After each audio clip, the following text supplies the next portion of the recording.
یہ وہ اصل نقطہ ہے جو اللہ تعالیٰ کو پسند آیا، اور آپ نے اپنے فجر کی نماز یا تہجد کی نماز کے بعد جس طرح آپ لوگ اور پوری قوم چاروں صوبوں میں جس طرح سر بسجود رہی کہ یا اللہ یہ جنگ جس میں بھائی کو بھائی سے لڑانے کی کوشش کی جا رہی تھی، اور فروئی جو مسائل کھڑا کر کے خدا نخواستہ مختلف مکاتب فکر کے جو مسلمان ہیں، جو ایک خدا، ایک رسول اور ایک کتاب کو ماننے والے ہیں، یعنی ایک قرآن کو ماننے والے ہیں، ان کو آپس میں لڑا دیں.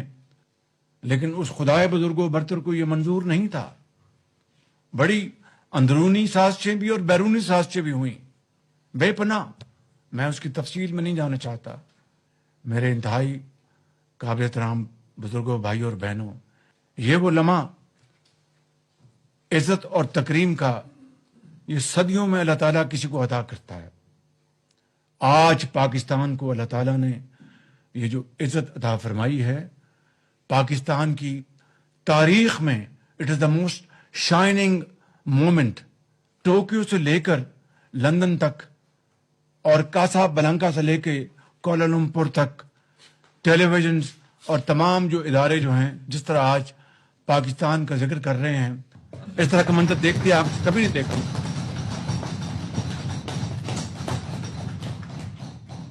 تو میں سمجھتا ہوں کہ ہمیں آج اس مالک کے حضور سجدہ ریز ہونے کا یہ موقع ہے کہ اس کا ہم جتنا بھی شکر ادا کریں وہ کم ہے.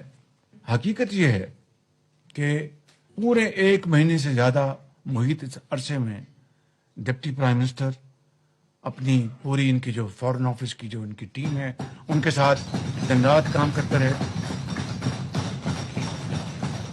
اور ان تک محنت کی ہے انہوں نے.